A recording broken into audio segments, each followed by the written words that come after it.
그렇게 단순하고 아무것도 아닌 일을 하게 하기 위해서 최정예 정보 요원을 선발해서 훈련시키고 업무를 구했을까? 여기에 대해서 상당한 의문이 들기 시작한 겁니다. 도대체 왜? 그리고 그 직원은 독립적으로 떨어져 나오는 단 한 사람의 이상한 일탈적인 행동을 한 사람입니까? 그렇다면 그의 근태 관리는 왜 아무런 문제제기가 되지 않았을까?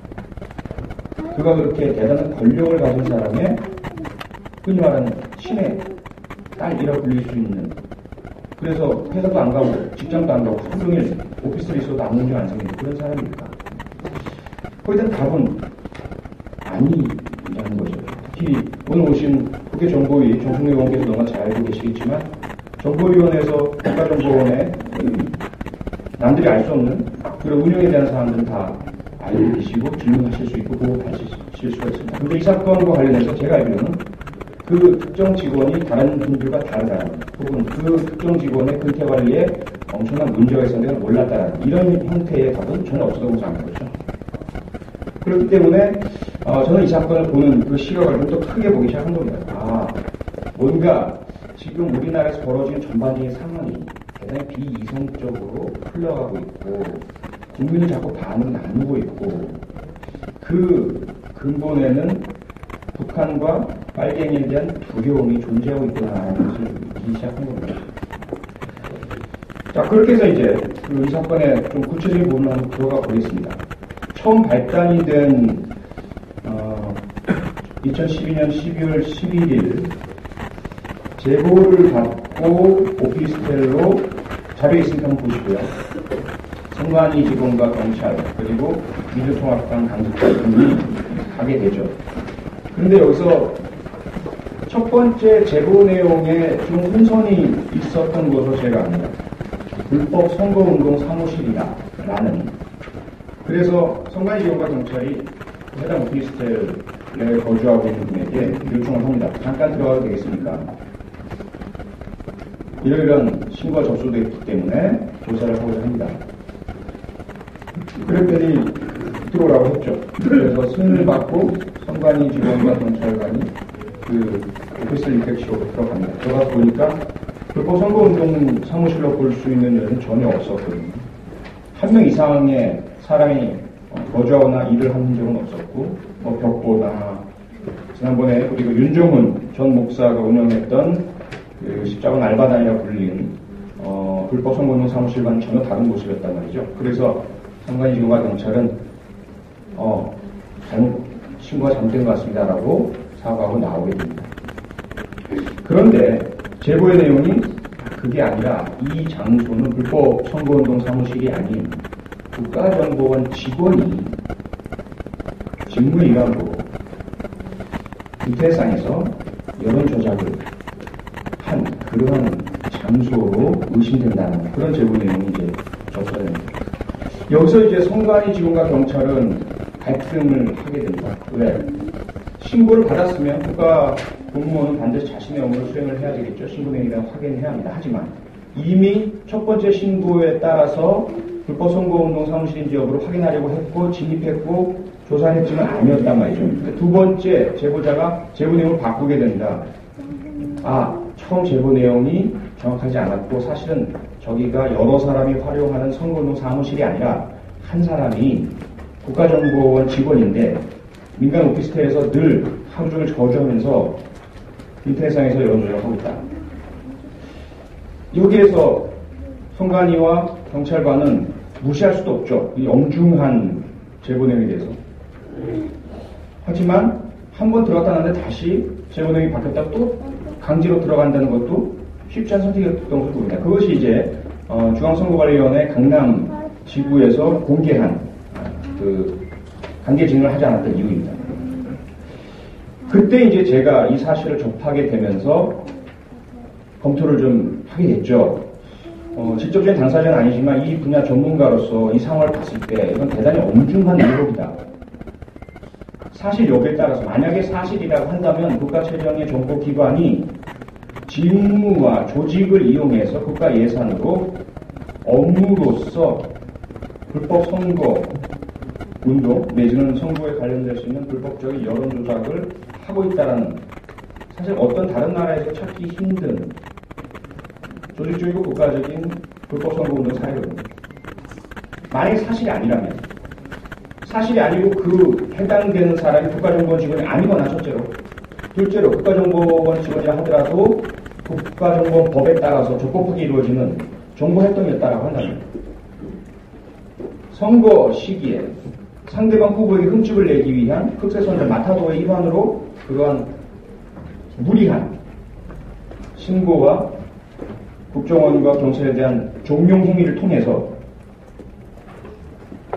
국가기관을 이용한 것이라고 한다면 그 제보를 한 민주통합당도 책임져야 합니다. 그렇죠? 누군가는 책임져야 할 대단히 엄중한 사안이었던 거죠. 그래서 미적거리거나 그냥 흘러 넘어갈 수는 없다. 제가 다른 강의에서 비유한 사례는 이런 겁니다. 예를 들어서 월드컵, 전 세계인의 축제인 월드컵 결승전에 한국과 일본이 붙었는데 0대0 내지 1대0 팽팽한 후반전 인주리 타임 마지막 순간에 박지성 선수가 볼을 물고 들어가는데 페널티 에리아 안에서 일본 수비수가 부딪혀서 넘어졌어요. 만약에 파울이라면 어떻게 됩니까? 페널티킥이 되겠죠. 그러니까 승부의 결정이 이건 파울이 아닌데 접촉당했는데 박지성 선수가 허위로 파울인 것처럼 꾸며서 넘어졌다면 시뮬레이션 액션으로 레드카드 퇴장을 당해야 됩니다. 둘 중에 하나 결정돼야 되는 상황인 거죠. 근데 만약에 심판이 이런 거 그냥 좀 넘어가자. 복잡하잖아. 그냥 경기하고 나중에 한번 생각해보자. 이런다면 어떻게 되겠냐는 거죠. 제가 봤던 상황은 그 상황이었습니다. 근데 예를 들어 축구 전문가로서 관전을 하다가 박태환 선수 똑같은 것 아니었겠습니까? 런던 올림픽상에서 그 200m였던가요? 예선 1500m인가요? 예선전에서 부정 출발이라고 실격시켜버렸잖아요. 그래서 나중에 그 다른 축구 수영의 영웅이라고 불렸던 선수들이 난 이해할 수 없다라는 표현들 다 했습니다. 같은 수영 전문가 입장에서. 그래서 결국은 어떻게 됐습니까? 번복되고 다시 복귀가 되겠죠. 저는 그런 상황을 본 거예요. 저는 이 분야 전문가니까 저건 바로 진입을 해서 본인이 동의하지 않는다면 컴퓨터와 스마트폰 등 모든 통신기기를 증거인멸 등 또는 위변조에 여유를 주지 않고 빨리 확보해야 한다. 그리고 조사를 해서 진위 여부를 가려서 만약에 그 의혹이 사실이라면 미국의 워터게이트 이상과는 엄청난 국가기관이 개입한 부정선거 사례로 선거 자체에 대한 심각한 레드카드나 그렇죠? 페널티킥을 줘야 할 사안이었던 거고요.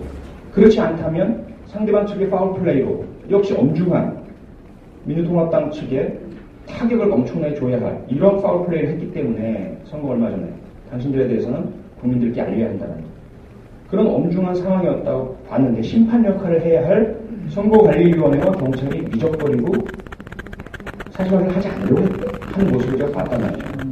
그래서 반전하는 분야 전문가로서 이건 아니다라고 이야기를 했는데 법적으로 헌법 제37조 2항에 따라서 공공의 이익을 위해 법의 근거가 있고 필요하고 다른 수단이 없다고 한다면 국가기관은 그 업무 수행을 위해서 개인의 권리를 침해할 수가 있습니다.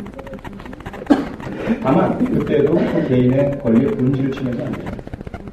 그리고 그러한 제가 표현한 경찰상 혹은 행정상 즉시강제라고 하는 그냥 진입할 수 있는 법적 근거에 부합하는 선거법들은 공직선거법이 있었고 국가정보원법이 있고 전시랑 직무집행법이 있었습니다. 그런 것들을 제가 설명을 한 겁니다. 그냥 법적 이론과 판례와 이런 것들 통해서 그랬더니 이제 여러 가지 비난과 비판과 분노들이 쏟아졌고 그 가운데 경찰대학 교수가 그런 소리 할 수 있느냐라는 비판을 예상했기 때문에 내가 이 이야기를 내 양심에 따라서 하고 싶은 대로 하려면 경찰대학 교수라는 직을 가져서는 안 되겠구나라는 판단을 하게 된 거죠. 특히 그 전날 밤 처음에는 그 40시간의 대치 상황 동안 증거가 충분히 인멸될 수 있는 상황이 이어지고 그 이후에 본인 스스로가 이미 제출 형태로 경찰에는 홍관이가 바로 와서 확보한 것이 아니라 본인이 선별해서 제출한 노트북과 데스크탑 컴퓨터 2대만이 제출된 형태. 휴대전화는 제출되지 않았고 USB도 제출되지 않은 상태. 경찰이 그 자료를 확보했을 때 경찰의 발표는 뭐였습니까? 이러한 사안은 대단히 기술적으로 복잡하기 때문에 일주일 이상이 소요된다. 그 말은 뭡니까? 선거 전에는 결과가 나올 수 없다라는 이야기였죠. 그런데 돌연 그로부터 3일밖에 지나지 않은 12월 16일 밤 대통령 후보 양자간 3차 토론이 있는 바로 직후에 갑자기 온텔레비전 자막에 배너가 뜹니다. 자막이 경찰 국정원요 하드디스크 분석 결과 댓글 흔적 발견되지 않아요. 오늘도 저를 만난 일부 시민께서 그런 이야기를 하십니다. 그거 원래 그 당시 혐의 없다고 나왔던 거 아닙니까? 라고 말씀하세요. 그건 혐의 없다는 이야기가 전혀 아닌데도 일반 국민들에게 이건 혐의 없는 사건이구나. 실체가 없구나. 민주당에서 무리했구나. 또 장난쳤구나. 어거지 부렸구나. 이런 인식을 상당히 많은 국민들에게 줬다는 말이죠. 그렇게 되니까 결국 안 되겠다. 역시 진행은 빨갱이였어요. 저런 식으로 무리하게 옛날 김대엽이 한 것처럼 그 짧은 시간 동안 확인되지 않을 틈을 이용해서 이런 엄청난 의혹을 부풀려서 제기하고 나중에는 아니 말고 하는구나. 뭐 이런 인식을 줬단 말이에요. 그것이 과연 선거에 영향을 미치지 않았겠습니까? 라는 거죠. 그 다음에 그렇게 해서 3일 만에 갑자기 하드디스크 분석 결과 댓글도 발견되지 않았다라고 발표했던 경찰이 1월 2일 날에는 발견됐다라고 얘기하게 되죠. 그리고 그 당시에 제가 제기했던 의혹이 또는 주장이 뭐냐면 하드디스크 내에서는 댓글 흔적을 발견할 수가 없습니다라는 이야기죠. 컴퓨터를 뭐랄까요, 익숙하지 않으신 분들께 아주 쉽게 말씀드리면 이렇습니다. 내 집에서 돌을 듭니다. 그래가지고 이웃집에 돌을 던집니다. 유리창이 깨졌어요. 그런데 난 안 했다라고 하고 이웃집에서 했다라고 합니다. 그러면 내 집에 와서 조사를 하면 돌이 있습니까? 그 돌 어디 있습니까? 그러면 똑같은 거거든요. 댓글이라고 해서 돌처럼 날아가서 어딘가 떨어져 있는 거예요. 근데 우리 집에 와서 여기에 돌 없어요 라고 한 거는 똑같은 거거든요. 그런데 그것을 일반인들께 오해할 수 있도록 댓글이 발견되지 않았다는 표현을 써버립니다. 그것은 결코 맞는 표현이 아니죠. 그리고 그것이 의도가 있다는 것은 정치적으로 해석될 수밖에 없는 거랍니다. 그리고 나서 그 다음날 아침에 그 자리에 모인 기자들이 너무나 마음에 안 드는 거죠. 밤 11시에 오라고 그랬는데 기자에게 하라고 뭔가 발견된 것인 줄 알고 막 달려왔는데 아무도 나온 게 없는데 그 이야기가 좀 이상하단 말이에요. 하드디스크 분석을 했는데 댓글 흔적이 없다는 이야기는 말이 안 되는 것 같고 그럼 이제까지 뭘 했느냐? 그럼 그 하드디스크 내에서는 아무것도 없었느냐? 그러니까 그 다음날 아침 10시에 40개의 아이디가 발견됐다는 이야기를 하게 됩니다. 40개의 아이디와 뭐 수천 개의 로그인 기록, 그 수십만 페이지 뷰의 접속 흔적, 이런 이제 이야기가 나옵니다. 그건 뭐냐면, 그 해당되는 국가정보원 직원이 실제로 10월부터 12월까지 2달 남짓한 기간 동안 하루 종일 약 2-3시간을 제외하고는 오피스텔 내에 있었고 그 안에서 하루 종일 컴퓨터를 사용해서 인터넷을 들어가야 나올 수 있는 그 결과입니다. 그럼 그 시간 동안 도대체 무엇을 했느냐라는 게 첫 번째 의혹입니다. 여기에서 제가 드릴 말씀은 그거예요. 국가정보원이기 때문에 특수업무를 수행할 수 있다. 국가 안보를 위해서 위의 인물에 대한 감시를 할 수도 있고 저도 과거에 그런 업무를 해봤기 때문에 경찰에 있을 때 그렇다면 그 당시에 국가정보원이 취했어야 할 태도는 무엇이었을까요? 바로 국회 정보위에 요청을 하는 것입니다. 아니면 경찰의 보안 계통으로 협조 요청을 해서 실상 우리는 이러이러한 상황인데 국가안보가 직결되어 있으니 여기에 대해서 일단 사실 확인을 하고 지금 이 상황을 해결시켜달라. 이렇게 나왔어야 되는 거죠. 그렇지 않다면 정말 그 순간이 우리의 국가 최종의 정보요원이 아주 기밀스러운 업무를 민간에서 잠입해서 수행하고 있는데 이걸 야당 관계자들이 와서 막 들춰내고 신원을 밝힐 수 있는 위해 사항이라고 한다면 특공대라도 투입해서 그 직원을 구해냈어야 합니다. 그런데 그때 국가정보원에서 했던 방법은 뭡니까? 그 국가정보원 여직원의 오빠와 부모를 부른다. 그건 도저히 납득할 수가 없는, 어떻게 정보기관 요원, 미국에서도 CIA 요원의 신분을 드러냈다가 엄청난 일이 발생을 했죠. 국가적인 문제까지 됐습니다. 이락전 관련한 문제가 연루돼서요. 그런데 우리 국가정보원이 스스로가 자기의 가족을 카메라 앞에 내세우는 이상한 일이 벌어진 거죠. 이렇게까지 무리를 둔 이유가 무엇일까? 점점 더 궁금증만 커져갑니다. 이게 단순한 사건이 아니구나. 지금 오늘까지 온 것입니다. 그래서 1월 2일 날 발표한 내용에 따르자면 해당되는 그 국가정보원 직원은 16개의 서로 다른 아이디를 사용해서 오늘의 유머라는 진보 성향의 사람들이 주로 이용하는 사이트에 들어가서 추천 반대라는 클릭 행위를 통해서 특정 글들이 베스트, 남들이 많이 볼 수 있는 곳에 올라가도록 하고 또 특정 글들은 못 올라가게 내리는 이러한 적극적인 관여행위, 여론에 대한 조작 행위를 했다는 것이 확인되고 있습니다. 아무리 추천을 많이 해도 그 베스트에 못 올라갑니다. 그리고 어느 정도만 16개의 아이디를 이용해서 집중적으로 추천을 하게 되면 특정 글이 베스트에 올라가도록 만들 수 있어요. 그 연애와 오락이라는 아무 상관없는 글들이 갑자기 특정 시기에 그 정치적 성향이 강한 진보 사이트에서 막 베스트로 올라갑니다. 그게 뭘까요? 그 말은 물타기인 거죠. 특정 시기에 막 올라온 글들이 밑으로 내려가도록 만드는 거죠. 연애와 오락이라는 게 결코 정치와 관련이 없지 않다는 이야기입니다. 여기까지입니다. 일단 드러난 것은. 그리고 나서 이제 소환 조사를 1차, 2차, 3차에 걸쳐서 이제 2차까지 하고 3차에 하기로 예정되어 있는데 그 한쪽에 해당되는 수사의 한쪽인 이 객관적인 증거, 그 컴퓨터에 도대체 무엇이 있고 그 컴퓨터에서 하는 것이 저 해당되는 인터넷상 서버에는 어떤 게 남겨져 있느냐, 이 부분에 대한 수사도 아직 완비되지 않았지만 해당되는 사람에 대한 수사 역시 아직까지 클리어하게 나타나지 않습니다. 여기서 한 가지만 더 말씀드리자면, 그리고 그 오늘의 유머란 사이트에서 이 직원이 그러한 행동을 했다는 것은 어떻게 알게 되었을까? 1차로 이 직원이 사용한 여러 개의 아이디를 구글링이라는 표현을 기억하셨죠? 검색 사이트에 그냥 아이디를 넣어서 누르는구나. 어떤 분이든 할 수 있는 방법이에요. 인터넷에 들어가보신 분 다 아시겠지만 검색이라는 게 있잖아요. 여기로 표창원 한번 쳐보십시오. 그럼 쫙 이제 가는 게 나오잖아요. 그와 똑같은 방식으로 이 사람이 사용했던 아이디를 넣고 검색을 누른 거예요. 그랬더니 이 사람이 썼던 것으로 의심되는 글이 떴다가 사라지는, 그건 뭐냐면 지운 적이거든요. 그 40시간의 시간, 그리고 이후에 불구속 상태에서 수행한 상당히 오랜 기간에 걸친 증거인멸 과정의 흔적이라고 볼 수 있는 부분이죠. 그 다음에 이제 그가 집중적으로 활동했던 것이 오늘의 유머란 사이트가 그런 구글링을 통해서 확인되고, 그 다음에 그 오늘의 유머란 사이트를 관리하는 해당 서버를 경찰이 압수수색을 해서 분석한 결과 나타난 거죠.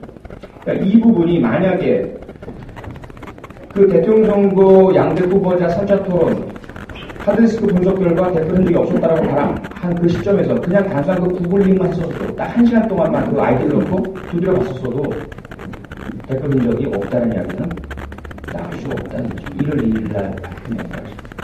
이런 부분들이 제가 고향이고 사랑했고 1985년 경찰대학 들어가서 오늘날까지로 친다면 거의 30년 가까운, 그렇죠? 28년에 해당되는 제 젊은 날 모두를 쏟아부은 경찰이라는 그 분야를 뛰쳐나오고 비판하기까지 만든 그 이유인 겁니다. 그런데 많은 분들은 도대체 그걸 이해하지 못하시죠. 왜 그 보장된 철밥통 교수직까지 벗어 던지고 자기가 속했던 자기 편 경찰을 헐뜯고 비난하면서까지 이거 얻으려고 한 게 뭐냐, 이런 시각으로 보고 계신 거죠. 그건 뭐 좀 놔두고 치고의 개인적 문제입니다. 자, 그렇기 때문에 이제 우리에게 앞으로 이 오늘의 주제, 과연 진상규명 어떻게 할 것인가? 무엇을 할 것인가? 이 부분에 대한 말씀을 좀 드리도록 하겠습니다. 자, 그럼 앞서 말씀드린 것처럼 이 사건의 의미가 무엇이냐? 첫째로, 지금 많은 분들의 시선이 어쨌든 이 사건이 처음에는 완전한 흑색선전 아무것도 없는데 마치 있는 것인 것처럼 의혹만 부풀렸던 사건인 것처럼 대선 전에 나왔다가 대선이 끝나자마자 아니다. 이 해당되는 직원이 분명히 이상한 행동을 했고 불법으로 의심될 수 있는 한 흔적이 나왔다. 그럼 지금 관심은 뭘까? 이 해당되는 직원에 대한 법적인 판단이 어떻게 될 것인가? 증거가 얼마나 확보될까? 이 사람이 유죄 판결 받을까? 무죄 판결 받을까? 이쪽으로 관심이 집중되어 갑니다. 근데 저는 핵심 그게 아니라고 봅니다. 이미 이 사람이 국가정보 직원으로서 우리가 이해하지 못할 2달여 동안 사무실에도 있지 않고 오피스텔에 들어앉아서 인터넷상의 활동만을 해온 그 이상한 상황에 대한 해답을 우린 분명히 얻어야 된다는 거죠. 왜 이렇게 됐을까? 여기에 대해서 국가정보원이 그런 이야기를 합니다.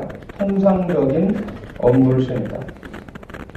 그런데 경찰이 국정원의 업무를 알지도 못하면서 지금 그러한 상황들을 불법으로 몰아가고 있다. 이러한 수사에 대한 압력으로 이해될 수 있는 발표를 국정원이 하게 됩니다. 그렇다면 통상 업무, 왜 그것이 통상 업무일까? 그 다음에 올해 초에 수원 지역에서 진보 쪽 시민단체 관계자를 국가정보원 직원이 미행 감시하다가 해당되는 사람한테 붙잡힌 사건이 발생했죠. 그때도 똑같은 이야기를 합니다. 통상적인 업무입니다. 통상적인 업무 무엇일까라는. 그래서 제가 한번 고민을 해봤습니다. 혹시라도 우리 국가정보원이 야당이 집권하면 국가안보에 위해가 발생한다라고 진짜 생각하고 있는 것은 아닐까? 보수, 여당, 새누리당 이쪽에서 집권을 해야만 국가의 정체성이 유지되고 안보가 유지되고 그래서 대한민국이 안전하게 지킬 수 있다고 믿는 것은 아닐까? 라는 그런 의심을 갖게 된 겁니다. 혹은 실제 일선에서 일하는 국가정보원 직원들에게 그런 식으로 훈련 교육을 시키고 있는 것은 아닐까? 그래서 야당, 진보 이렇게 위험하고 종북 좌빨로 의심되는 사람들은 미행 감시 사찰을 해도 되고 간첩처럼 그 다음에 야당 후보가 당선되지 않도록 하는 일 자체가 국정원의 고유 업무라고 혹시 생각하도록 직원들에게 훈련 교육시키고 있는 것은 아닐까라는 그런 대단히 불길한 의심이 들기 시작한 겁니다. 그런 질문을 제가 던진 겁니다. 혹시 그런 겁니까? 답을 안 하고 계신 거죠. 그래서 앞으로 우리는 어떻게 해야 될까? 지금 이 사안은 그래서 그 해당되는 직원의 유무죄는 시작에 불과하다는 거죠. 아주 작은 이 사건의 진실을 밝히는 출발점에 불과하다는 겁니다. 그럼 이 사람은 왜 그 장소에서 그렇게 상관의 허가 승인을 받은 상태에서 지시를 받아서 그런 이상한 업무를 수행했을까? 그 다음에 또 하나는 그 사람 혼자는 아니었을까? 이 사람은 오늘의 유무를 담당하고 다른 직원은 일간 베스트라는 우익성향 사이트를 담당하고 다른 사람은 다음이라는 포털을 담당하고 다른 사람은 네이버라는 포털을 담당하고 다른 어떤 사람은 저 같은 사람의 블로그를 담당하고 이런 식으로 해서 대단히 많은 사람들이 유사한 업무를 수행할 조직적인 그래서 그것을 통상 업무라고 부르는 게 아닐까라는 그런 의문이 두 번째로 생기는 것이고요.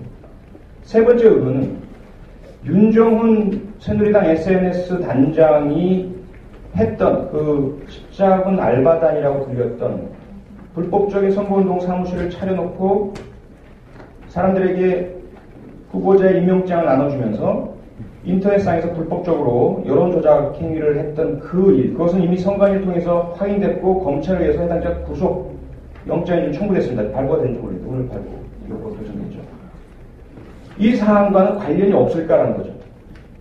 민간에서 알바라는 것을 동원해서 여론조작을 하던 방향과 국가정보원 직원이 수행하는 업무사에 놀라울 정도의 유사성이 발견된다는 거죠. 의혹입니다, 분명히. 제가 단정하는 거 아닙니다. 왜 이런 의혹을 자꾸 던져주느냐 말이죠. 그리고 그런 의혹에 대해서 양심과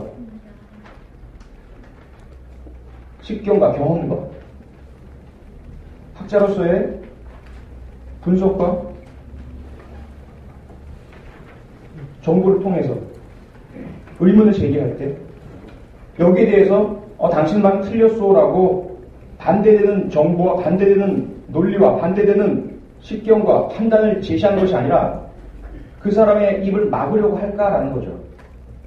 왜 고소를 통해서 막으려고 하고 왜 악플러들을 통해서 막으려고 하고 왜 주변 인물들을 통해서 막으려고 할까라는 거죠. 이 상황 자체가 무언가 대단히 잘못되어 있다. 과연 안개 오리무중입니다. 제가 제시한 것은 저 혼자만의 그냥 추정이고 의혹일 뿐이고요. 실제 어떤 문제가 어떻게 발생했는지 모르겠습니다. 그래서 이 사건이 커다란 빙산의 일각일 수도 있고 그냥 이게 전부일 수도 있습니다. 분명히. 그냥 해당되는 직원 한 명이 무엇인가 우리가 정확히는 알 수 없지만 좀 일탈적인 근무 방식으로 오피스텔 내에서 있어 왔고 그리고 그가 행한 오늘 유무에서 활동은 그의 업무의 본질이 아닌 그가 사적으로 행했거나 아주 주변적인 것일 수도 분명히 있습니다. 한쪽 극단으로부터 다른 쪽 극단까지 이 수없이 많은 가능성 중에 진실은 어딘가 있겠죠. 그럼 여기서 중요한 것은 무엇일까? 무엇이 진실이냐보다는 과연 무엇이 진실인지를 밝혀나갈 수 있는 절차를 허용해 주느냐. 경찰의 수사와 시민의 감시와 언론의 보도와 이런 것들이 원활하게 막힘없이 제한 없이 이루어질 수 있도록 해주느냐. 이것이 더 중요하다는 이야기예요. 절차만 공정하게 만들어진다면 수사관들, 형사들의 훈련받은 전문성대로 교육받은 대로 그들이 가진 양심과 본능적인 직관에 따라서 진실을 향해 나가도 그대로 놔둬주고 도와주고 언론대로 국민의 감시자로서 해야 할 보도를 마음껏 하도록 해주고 저 같은 사람들은 알량하지만 전문적 지식에 따라서 이야기할 수 있는 것도 마음대로 이야기할 수 있게 해주고 그러한 조금은 불편하고 조금은 시끄러울지 모르지만 표현의 자유가 만개한 민주적인 사회에서의 정상적인 절차를 통해서 진실은 드러나게 되어 있다는 거죠. 그렇게 된다면 지금 국정원이 안고 있는 이 엄청난 불명예와 저를 명예훼손을 고소했잖아요. 명예가 훼손됐다는 거거든요. 그렇게 명예가 훼손됐다고 느낄 정도의 이 상황을 왜 이렇게 안개 속으로 끌고 들어가서 자꾸 흙을 부풀려서 스스로가 그 멍해를 치려고 하느냐.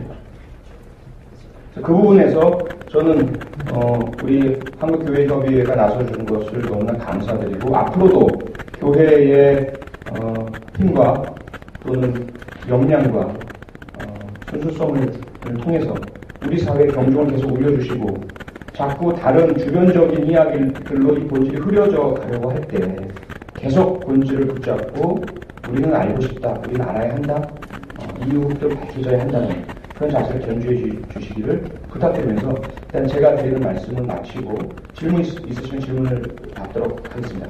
고맙습니다.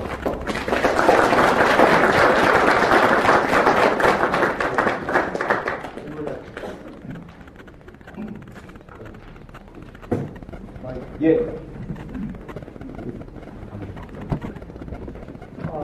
일단 그 용기에 감사드리고 이 시대 정신을 묵혀주셔서 너무나 눈물이 날 정도로 어떤 사건이 일어나서도 저 혹시 할 마음이 있고 충분히 공감을 하고 있습니다. 제가 질문을 드리고 싶은 것은 지금 소리가 이게 적다고 어딘가 치쳐지고 그런 일이 아니냐는 거죠. 우리 될 때까지 해야 됩니다. 왜냐하면 이 SNS 시대는요, 권력이 집에 진실을 가릴 수 있는 역할을. 예, 감사합니다. 저는 김기원이라고 합니다. 제가 정의사법구현단의 상무 총령으로 같이 일을 하고 있는 과정에 사법에 대한 그 몰이적인 그것과 권력의 그 친밀적인 사례적인 심리적인 잘못들을 보면서 가슴이 아파가지고 NGO 활동하고 있는 중에 교수님 그 사건을 접하면서 오마이뉴스부터 제가 그날 밤에 긴 시간도 보고 교수님 쓰면서 뭔가가 진실이 감춰지고 있다는 것을 몰랐고 그걸 얘기할 수 있다는 거. 그것도 자기 자신의 그 일을 놔두고 얘기한다는 거는 엄청난 일을 하는 거예요. 그걸 보여줄 때 제가 질문 드리고 싶습니다. 끝까지 될 때까지 할 수 있느냐라고 질문을 드리고 싶습니다. 꼭 좀 답해 주세요.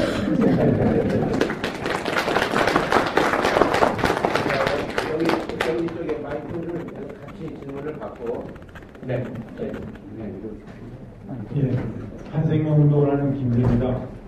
한때 우리 표창원 교수님 같은 분이 정말 이렇게 그 혼탁한 세상에 아무러한 이런 상황에서 이렇게 진실을 밝혀주시는 데에서 감사드립니다. 그 우리가 살아가는 이 사회와 세상의 모든 문제는 그 근본적으로 돌아가야 된다고 생각을 합니다. 그래서 지금 경찰과 검찰과 이런 문제가 과거 일제 강점기 때 어떻게 보면은 그런 잘못된 그 친일 매국 역적들의 그런 잘못된 것들이 어떻게 보면 지금 오늘날 이게 나타난 것이 아닌가.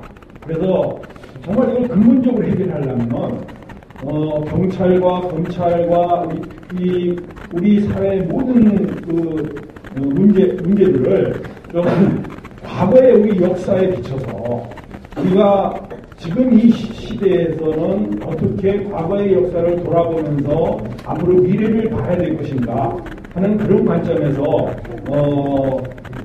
경찰의 개혁, 검찰의 개혁 이런 거에 대해서는 좀 어떻게 생각하시는지 좀 듣고 싶습니다.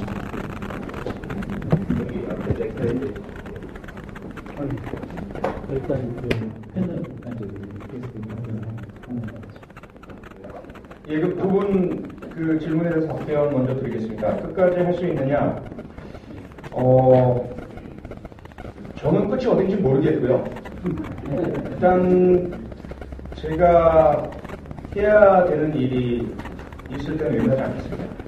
그 끝이 어딘지 모르겠지만요. 그래서 이 사건으로 끝나는 거라고도 생각하지 않고요. 제가 앞서 말씀드린 것처럼 본질은 결국 우리 사회에 있는 한 줌도 안 되는 대단히 부도덕한 권력자들이라고 봅니다. 우리 이 대다수 비슷한 민초들을 서로 갈라서 서로 싸우고 미워하게 만드는 그런 잘못된 생각과 이념과 이데올로기를 자꾸 전파시키는 그들이 있거든요. 그들이 자꾸 하위 자기들 부하들과 연결되고 이익을 쫓고 하는 사람들을 활용하고 소위 말하는 언론 지식인들을 활용해서 이상한 이야기들을 언론 매체에 내게 하고 그것을 다시 중간 단계에 있는 젊은 사람들이 SNS에 퍼나르고 인터넷에 퍼나르고 국가정보원이나 경찰이나 국가 권력을 몇몇 소수의 핵심적인 고위 그 권력자들을 딱 장악해서 당신들이 앞으로 청장이 되고 싶어? 국정원장 되고 싶어? 아니 계속 하고 싶어? 아주 단순하게 말하자면 이러한 것들을 그러려면 충성해 라는 그러한 줄다림으로 결국은 조직 전체를 장악해서 움직이는 듯한 뭐 이런 모습들이 저는 상당히 의심이 많이 가고 있고요. 제가 할 일은 제가 그렇게 힘이 있는 사람이 아니다 보니까 그러한 문제들을 파고 들어가서 암용사처럼 밝혀낼 수 있는 힘은 전혀 없습니다. 오직 제가 가진 말하고 글 쓰는 그 작은 재주만을 가지고 계속해서 말하고 계속해서 글 쓸 겁니다. 그리고 많은 분들을 만나면서 우리가 먼저 밖에 권력자들이 놀아나지 말자. 우리끼리 영남 나눠 싸우지 말고 보수진보 나눠 싸우지 말고 어르신 세대와 젊은 세대가 서로 미워하지 말고 우리 서로 대화하면서 우리가 깨쳐서 이용도 하지 말자. 뭐 그런 운동을 앞으로 제가 계속 해나갈 것입니다. 5년, 10년, 15년. 그래서 그런 것들을 제가 끝까지 갈 것이냐라는 질문에 대한 답으로 받아들여 주시면 고맙겠습니다.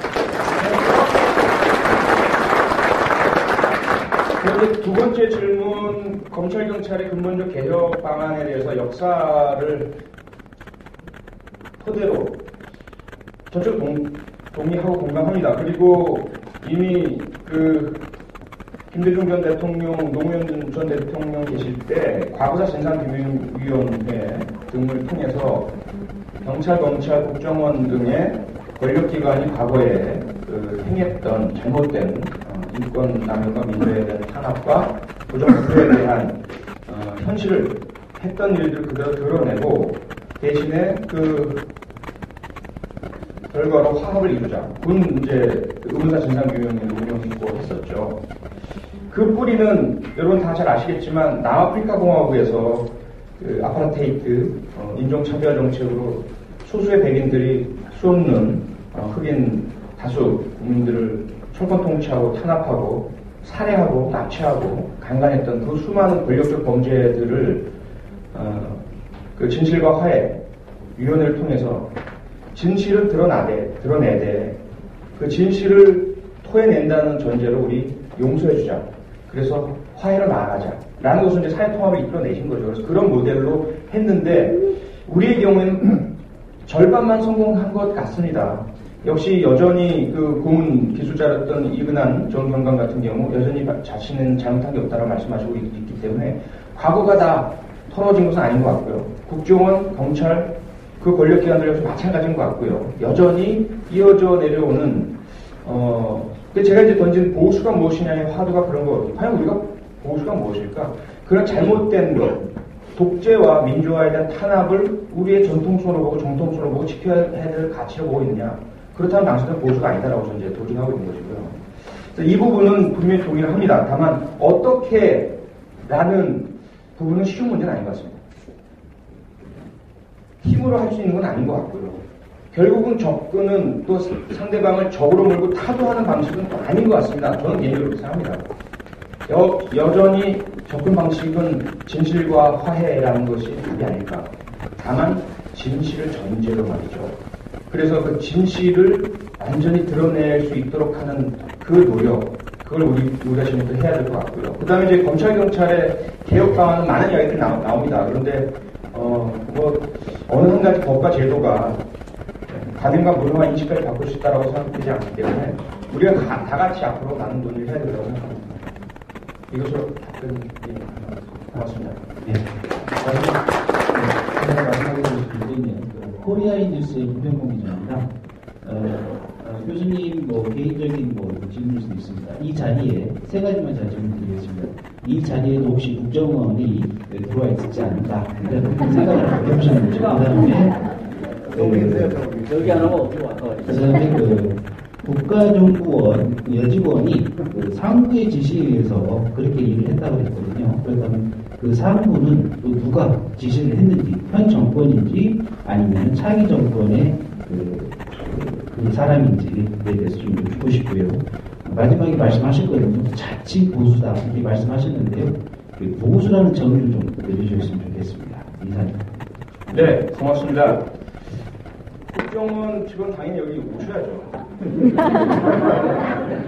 안 오시면 직무유기죠, 직무유기.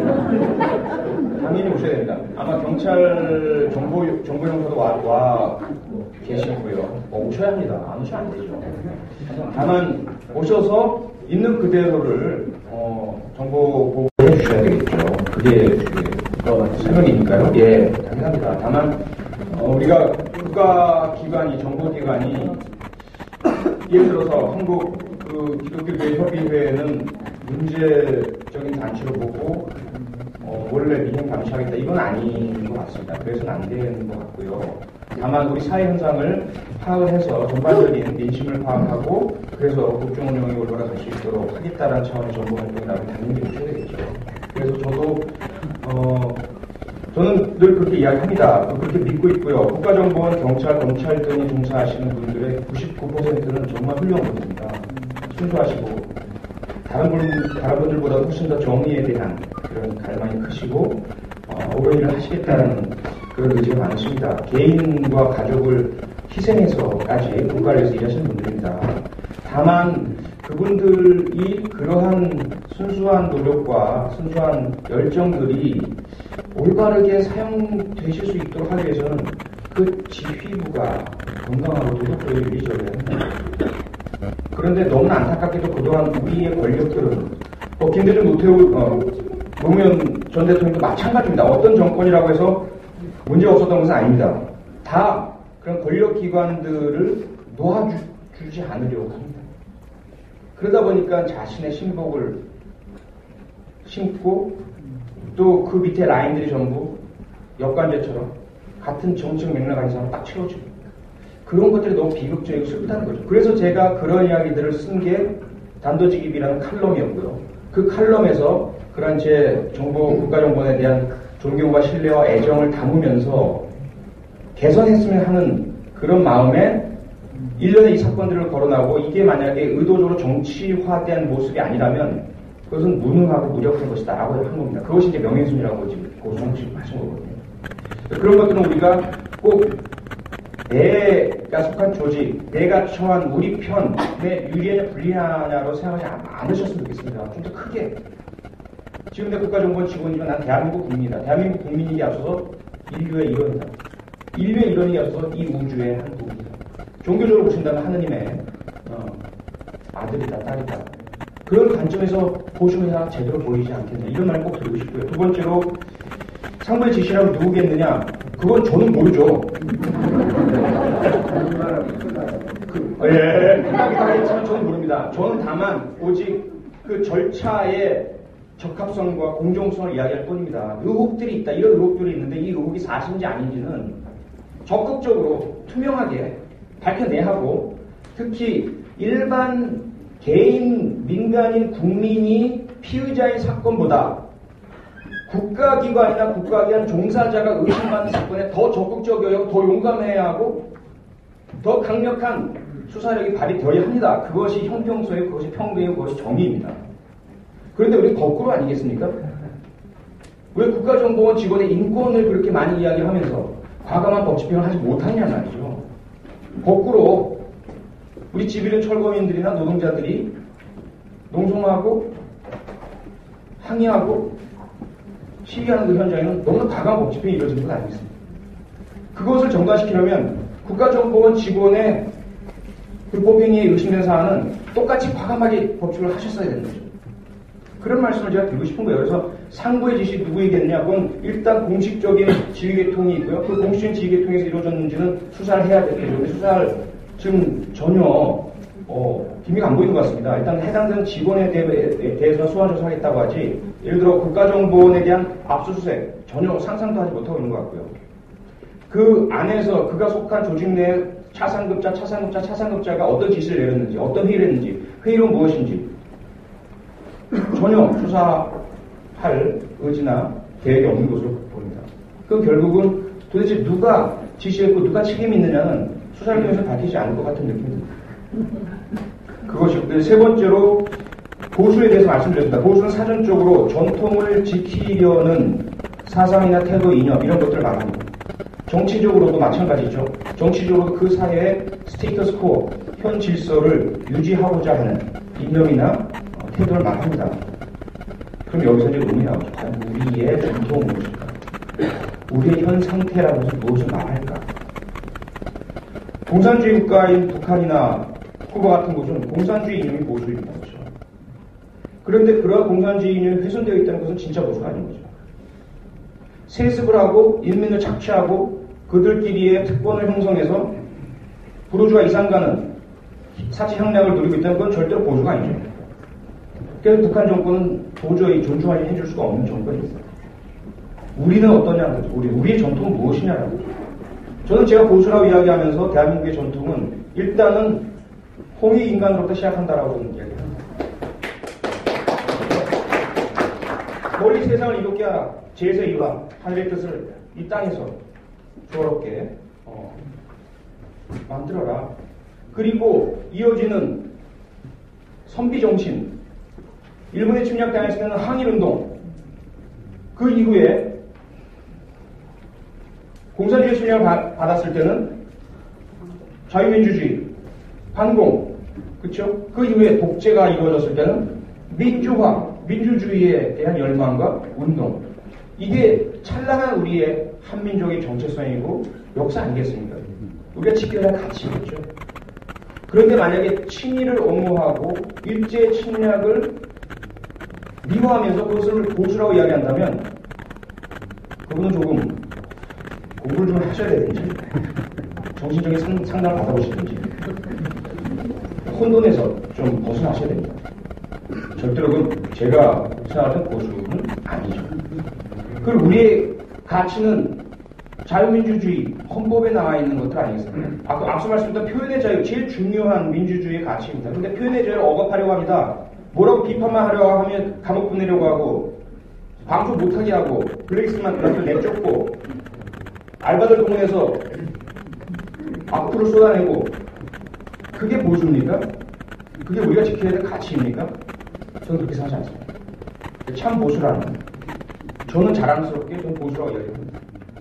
대한민국의 정통성. 저는 아까 말씀드린 것처럼 이게 왜 중요할까요? 국수주의와는 다르다고 봅니다. 전 세계가 점차 소수민족들이 없어지고 있는 상황입니다. 어떤 언어학자가요, 앞으로 50년 이후엔 세계에 딱 2가지 언어만 남는다고 합니다. 뭔지 아십니까? 영어와 중국어. 인터넷을 통해서 더더욱이나 이젠 영어의 지배, 이거는 우리 벗어날 수가 없잖아요. 인터넷 주소가 뭐로 돼 있습니까? 영어로 돼 있잖아요. 인터넷 없이 우리가 살 수 있냐? 안 되고 있잖아요. 전반적으로 영어 지배가 돼요. 그런데 어떻게 중국은 살아납니까? 중국은 인구가 많으니까. 대한민국이 우리의 정체성을 지키고 우리의 문화를 지키고 한글을 지켜내는 것은 우리만을 위한 것이 아니라 이 전 세계가 다양성을 유지하고 조화롭고 그 2가지 언어나 주류 민족 2가지가 다 지배하고 나머지는 그냥 흡수되어 있는 눈에 보이지 않는 이런 전체주의의 깜깜하고 무서운 세상이 되지 않도록 하기 위해서라도 대한민국은 온전히 유지되어야 하고 우리의 문화와 전통과 언어는 유지해야 한다고 해서 그것이 전 보수라고 생각합니다. 네.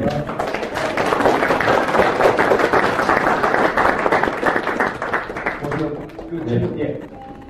저는 생존 내국지사모임 한국국립유공자협회 대의협력위원회 먼저 허창원 교수님의 용기에 다시 한번 존경의 예를 보내드리면서 아쉬운 점을 한 가지 말씀드리겠습니다. 우리나라에는 경찰대학도 있고 육사도 있고 서울대도 있고 고려대, 연세대 많은 유명한 대학들이 있습니다. 그런데 왜 유독 표 교수님만 이 말씀을 하셔야 되는지 사실은 표 교수님이 그렇게 칭찬받을 일이 아니라는 거죠. 다른 것들이 많이 해야 되는데 아무도 안 하는데 혼자 하시니까 용기 있다고 칭찬을 받으셨다는 것은 다른 교수님들도 여기 계시거나 이 방송을 보거나 다음에 들으면 표 교수님 같은 얘기들을 좀 많이 할 때 대한민국이 민주사회가 된다는 걸 말씀드리면서 한 가지만 질문드리겠습니다. 표 교수님께서 지금 어떤 의혹이나 확정된 사실들 이런 이야기들을 많이 하시는데 의혹은 빼놓더라도 확정적으로 말씀하시는 걸 듣는 우리 친일을 반대하고 민주를 사랑하는 이런 민주 시민들이 어떻게 행동을 해야 되는지 그 행동에 대한 그 말씀을 좀 해주시죠. 헌법적으로 행동하는 예, 너무나 감사드리고요. 특히 독립유공자회 모든 분께 존경을 드립니다. 그리고 제가 제일 싫어하는 말이 뭐냐면 독립유공자의 후손들은 가난하고 친일 매국노들의 후손은 잘 산다. 제일 싫어하고요. 그리고 제가 이제 그 공부를 이 매스 커뮤니케이션 쪽도 좀 했거든요. 그리고 이제 롤랑 바르드라는 학자가 어떤 얘기를 하냐면 이 세상에 떠도는 속설들, 미신 이런 것들이 우연한 것이 아니다라고 얘기합니다. 다 이유가 있다는 거죠. 그렇게 떠도는 말들을 처음 만들어진 건 우연일지도 모르지만 그걸 자꾸 확산시키고 만들게 만드는 데에는 정치적인 의도가 있다고 해요. 자꾸 사람들을 비겁하게 만들려고 나서지 마라. 봐라. 독립유공자 무슨 못 살잖냐. 친일 미용은 잘 살거든? 그러니까 너 괜히 표창원 씨처럼 이상한 짓 하지 말고 말 잘 듣고 주는 거 잘 받고 그리고 네 후손들 잘 살게 해. 이런 메시지를 전파시키는 것이 바로 그 이야기라고 봅니다. 그래서 저는 잘 살고 싶습니다. 잘 살 겁니다. 모든 어린이들이 지금 보고 있거든요. 청소년들이 보고 있거든요. 그래서 저는 잘 사는 모습을 보여주고 정의를 위해서 용기 있게 솔직하게 이야기하고 사는 사람은 잘 살아 라는 걸 보여드리고 싶어요. 그래서 우리 독립유공자도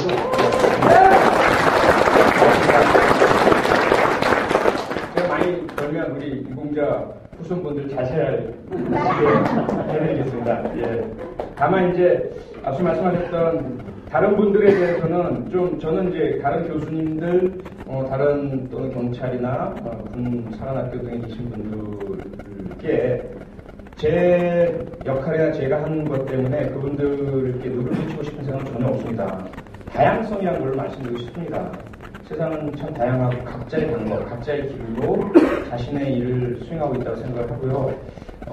고맙게도 저에게 그런 분들, 교수분들 또는 군이나 경찰 이런 곳에 계시는 분들께서 내일이나 본인의 신분을 드러내지 말아달라는 부탁과 함께 지지와 응원과 격려와 공감의 메시지를 많이 보내주겠습니다. 저처럼 자꾸 나서서 하면 좀 너무 시끄럽지 않습니까, 사회가? 저는 이제 진짜 표창원 여러 명 있으면 신창원 여러 명 있는 거나 마찬가지입니다. 사회가 혼란스러울 것 같아서요. 지금 양해 부탁드리겠습니다. 예, 의원님. 뭐 질문할 때인데요. 우리 배 교수님 논리를 좀 더 덧붙여보자 잠깐 말씀드리겠습니다. 우리가 흔히 범하기 쉬운 오류가 일반화에 대한 오류입니다.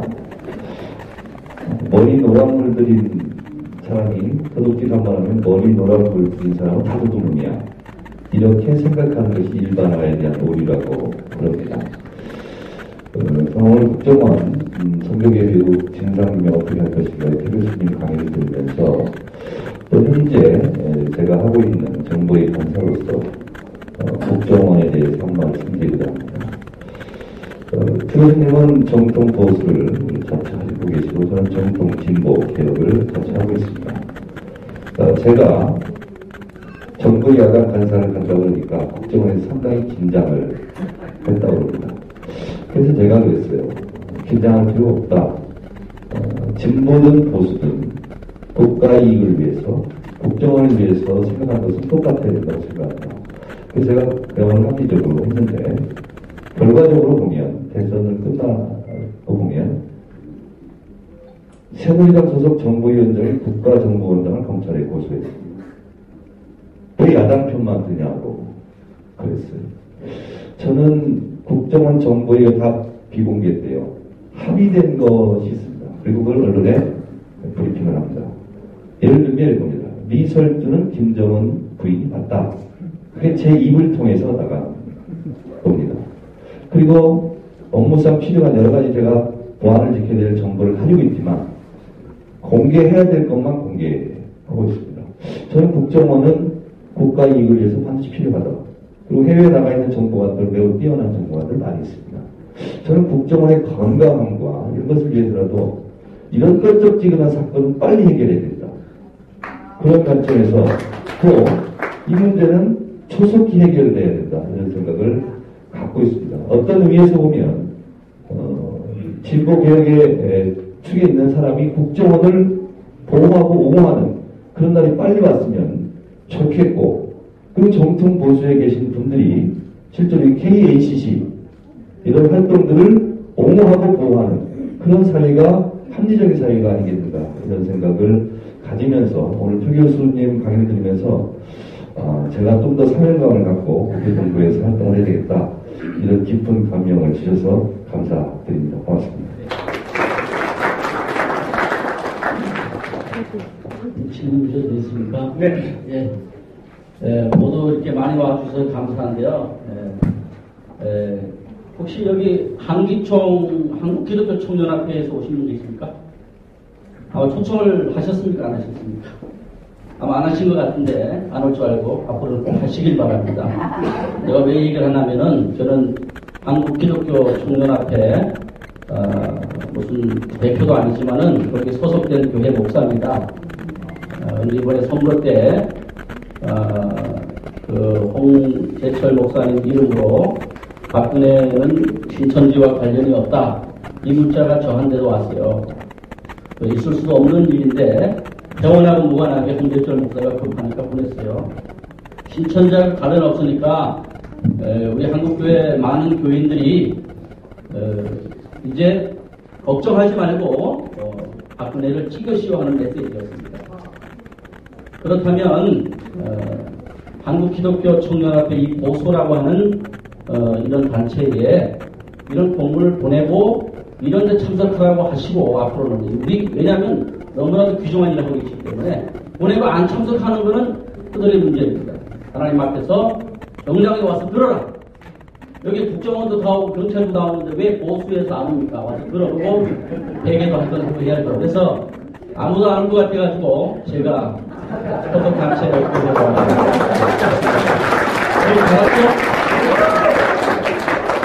앞으로는 보수와 진보가 같이 모여서 이렇게 함께 토론하고 민족을 위해서 색깔론 버리고 갈 수 있는 그런 날이 오길 바라고 제가 오늘 질문 드리고 싶은 것은 우리 모두에게 또는 우리 백창원 교수님의 의견을 듣고 싶어서 제가 질문을 하나 드리겠습니다. 바로 이 색깔론에 대한 얘기입니다. 보수와 진보에 대한 얘기인데 우리는 보수와 진보의 얘기는 할 수 있습니다만은 정말 하지 말아야 될 그런 색깔론을 가지고 하고 있는데 이상하게도 어느 때부터인가 진보는 색깔론을 가지고 먼저 선점해가지고 지금까지 계속 뒤집어 씌워가지고 아무리 오라도 아무리 진보가 오라도 색깔론만 가지고 공작하면 끝나버립니다. 여기 이 싸움에서 이 프레임을 깨지 않고 우리가 항상 지웁니다. 여러분 동의하시죠? 네.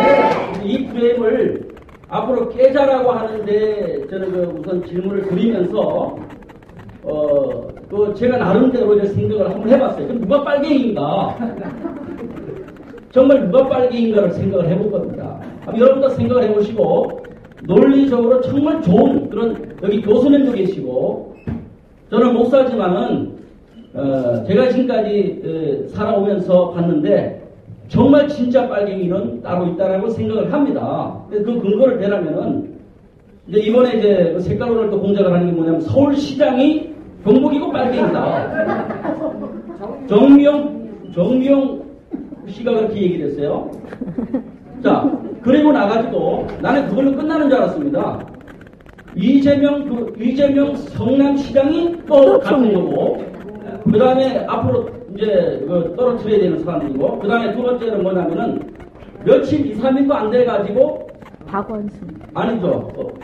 박원순 서울시장하고 이재명 시장을 빨갱이로 몰고 나서 공안정권이 형성되는 증거가 뭐냐면은 갑자기 서울시의 공무원 중에서 뭐가 있다 그랬죠? 빨갱이가 있다고 터뜨렸습니다. 자, 그리고 나서 서울시의 공무원이 2, 3명이 더 연루가 돼 있다라고 얘기했습니다.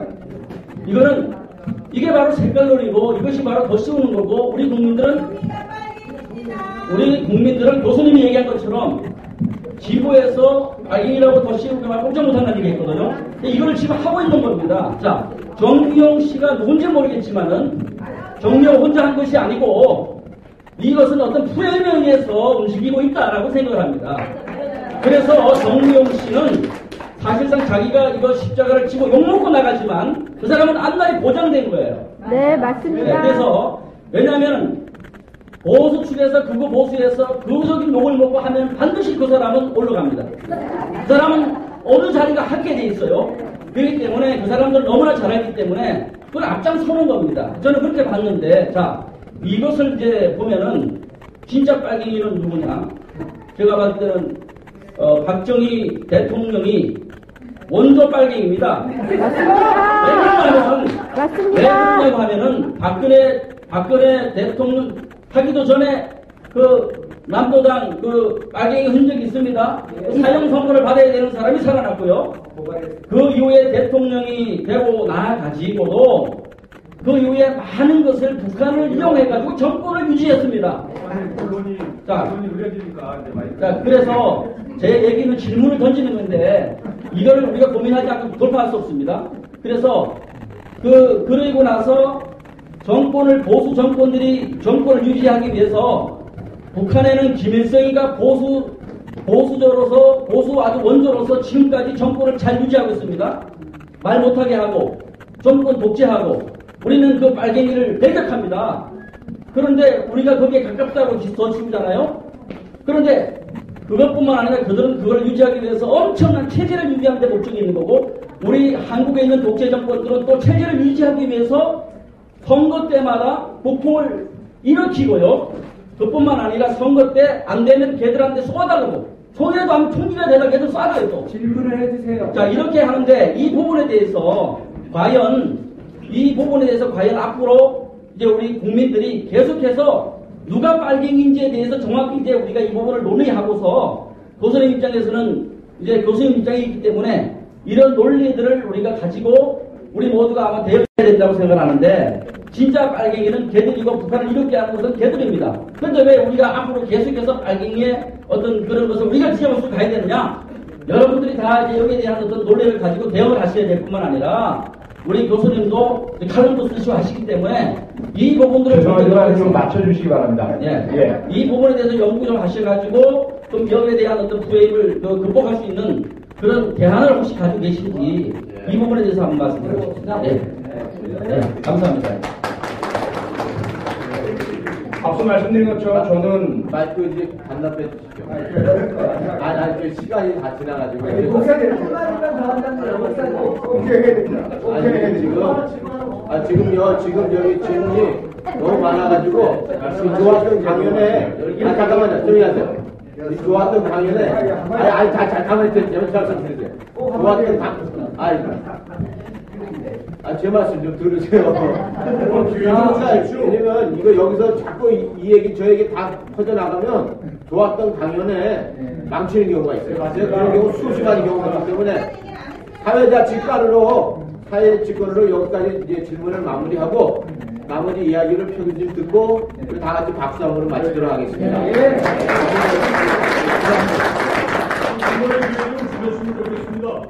그래, 충분히 이해가 되는데. 충분히 이해가 되는데. 너무 얘기하고 싶은데요. 끝나면. 근데. 짧은 기회 좀 저기요.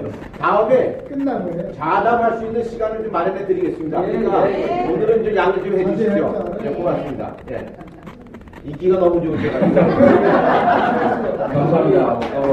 지금 한국 분명 어떻게 할 것이 했는데, 이론이 어떻게라는 부분들을 오늘 좀 이야기를 해줘야 되는데, 그 부분들이 추후에 수상 교수가 외롭지 않도록 우리가 그 부분들을 팩트와 트루스에 대한 부분들을 분명해야 되는데, 그 부분에 대해서 어떻게라는 부분이 진짜 맞아 있거든요. 이것을 정말로 트루스를 증명하기 위해서는 우리가 이 진실과 정의를 어떻게 나가야 될 건데, 이 어떻게라는 부분들을 추후에 계속해서 어떤 모임을 어떻게 나갈 것인지를 논의가 되는데, 일어나고 이러면 해버리면 계속될 수가 없거든요. 그 부분들을 좀 끝까지 간다고 어떤 말씀을 드렸는데. 일단 하시고 싶은 말씀이 너무들 많으신 것 같아서요. 사실 기회가 된다면 제가 말씀을 드리는 게 아니라 그냥 계속 듣기만 해서 좋겠습니다. 그래서 말씀 주신 것들을 배우고 가져가서 제 발전과 교육 활동에 활용할 수 있었으면 좋겠습니다. 다음에 그런 적이 그렇게 하겠고요. 참 아주 어려운 문제인 것 같습니다. 아마 잘 아실 겁니다. 저는 거듭해서 박정희 대통령을 존경한다라는 말씀을 계속 드리고 있습니다. 제 블로그에도 공개했고 계속 그렇게 하고 있습니다. 다른 건 다 동의해도 그것만 동의하지 못하겠다라고 하시는 분들 꽤 많이 계십니다. 네. 저한테. 예. 존경합니다. 충분히. 저는 제 나름대로의 입장이 있고 생각이 있고요. 다양한 해결 방법이 있습니다. 아까 말씀드린 것처럼 서로를 적으로 돌리고 싸우고 헐뜯고 이래서 해결될 문제는 저는 아니라고 생각합니다. 5년 이후에 우리가 지금과 똑같은 태도를 취한다면 결과는 더 벌어질 수도 있다고 생각합니다. 우리 사람들이 가지고 있는 기본적인 흔들 말하는 보수적인 나이를 먹을수록 그렇게 된다는 부분도 있고요. 아무리 가난해도 자기가 이룩한 것을 잃기 싫어하는 심리들도 있기 때문인데요. 우리 사회 근본 자체를 모두 뒤집어서 다시 해나가자 라는 그러한 그 주장을 해나간다면 합리적인 이야기를 듣고 싶다가 어휴 안 되겠어, 큰일 나겠어. 옛날 아까 말씀드린 것처럼 인민재판과 그런 공산혁명의 피땀이 또 불겠어. 이런 불안감들도 자극한다는 거죠. 도대체 무엇을 위해서 우리가 그래야 할까라는 거죠. 그래서 저는 아까 말씀드린 것처럼 분열과 갈등이 아닌 좀 화합과 이해, 용서 이런 것들을 좀 이뤄냈으면 좋겠습니다. 다만 그 전제는 무조건적인 것은 아니겠죠. 진실을 드러내고 용서를 구하고 사죄를 하고 그렇게 했을 때 우리가 품어주고 인정해주는 그런 사회적 모습을 갖춰야 되지 않느냐는 거죠. 그래서 박정희 대통령에 대해서도 말씀하신 것들 다 알고 있고 받고 충분히 판단을 하고 있습니다. 다만 우리가 그분을 원천적인 악이다. 모든 것이 그분은 다 잘못된 것만 했다. 그분이 결국은 우리 사회의 모든 잘못된 것의 시작이고 출발점이다라고 접근하는 것이 과연 첫째로 사실이 맞느냐, 옳으냐, 셋째로 문제 해결에 도움이 되느냐. 전 세 가지 모두 아니다라고 봅니다. 살인정권이잖아요. 그 자체로 이건 문제가 생기는 거죠. 저를 부르지 마십시오. 그렇게 하시려면. 저는 호소드립니다. 문제를 해결해 나가자고. 우리만 있는 게 아니지 않습니까? 상대방이 무조건 나쁘다고 한다고 해결되겠습니까? 그분들이 하고 싶은 이야기를 좀 듣자는 거죠. 그리고 나서 우리가 하고 싶은 이야기 그분들 보고 들어달라고 하는 것이 더 옳은 거 아니겠습니까? 그래서 저는 저에게 주시는 격려와 응원과 기대 감사에 맞지만 그 대가로 여러분들이 하란 대로 하라고 하신다면 저는 그걸 거부하겠습니다. 네.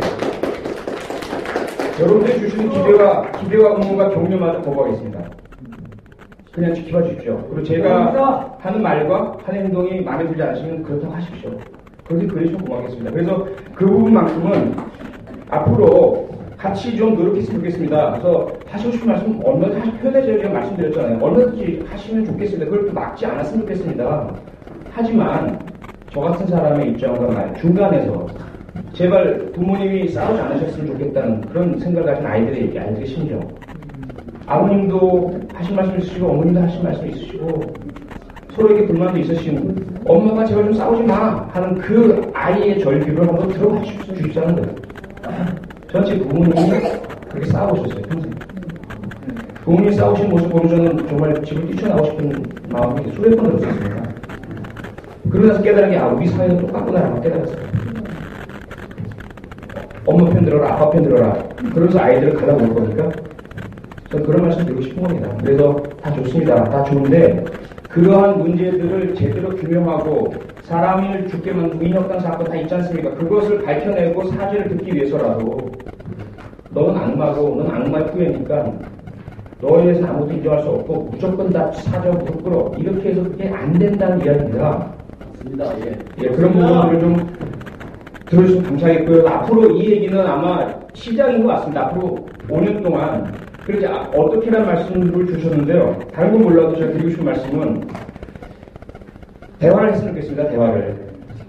대화가 돼야 대화를 하죠. 진짜? 대화를 해야 됩니다. 예, 앞으로 반성이 없는데 거기 무슨 대화를 한다고 하시는 겁니까?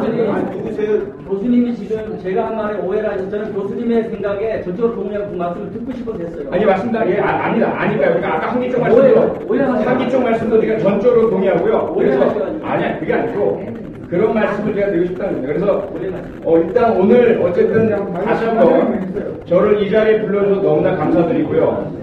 제가 강연에 요청하신 내용은 말씀을 다 드렸고요. 그리고 질문에 대한 답변도 드렸고요.